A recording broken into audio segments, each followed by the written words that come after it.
For today's video mga kabuang, part 2 nga ng aking video. Ayan nga oh. Naglalaro nga dito ang aking baby love. Ayan, gusto niya nga yung putok-putok maririnig nyo. Natatamaan niya. Pero yung bandang huli ay hindi niya na natatamaan. Sobrang tuwa nga siya mga kabuang ko. Ayan, masayang-masaya siya. Ayun, di na nga niya natamaan yung isa. Tumatalon-talon pa. Masayang-masaya talaga siya dyan. Ayan, tingnan nyo naman. Tapos yung kapatid naman niya, kasi kambal sila. Ito yung kambal niyang lalaki. Ayan, halos lahat yan napaputok niya. Pero dahil yung premyo rito hindi sulit. Kasi bawat isang tao is 30 pesos, bali 60 pesos. Tapos yung mapapanalunan mo lang is taga 8 pesos lang. Ganun, sobrang laki pala ng tinutubo talaga ng mga perya. Akala ko yung panalo ay nandun sa baba, hindi pala. Ayan, chichirya lang. Napaputok niya lahat, ayan lang ang nakuha niyang premyo. Gusto ko nga rin ganyan, magtira-tira ng mapaputok. Kaso, natatakot ako, baka makadiskrasya ba ako at bawat hagis ko imbis na tamaan yung lobo tamaan yung mukha nung pinaka nagbabantay. Diba, mapaaway pa ako. Kaya ganun, ayoko na, wag na lang ako. So naglibot-libot na nga kami dyan mga kabuang ko. Ayan ang napili naman ng asawa ko, maglalaro sila dyan. Ayun yung napila niya, parang batong lata. Ayan, babatuin niya yung latang nakatayo doon. Dapat yun bumaksak lahat.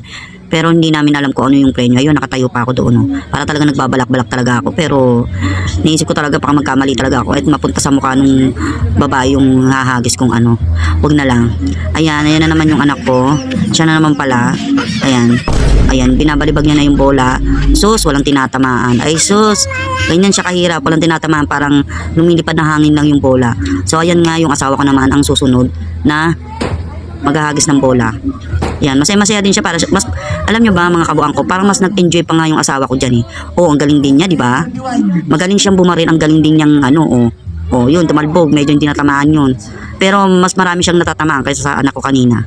Ayan, pero sabi niya nga sa akin, yung binapatulaw niya parang mabibigat. Kasi kung magaang yung lahat yun, babaksak. Siguro ganun talaga yung strategy nila.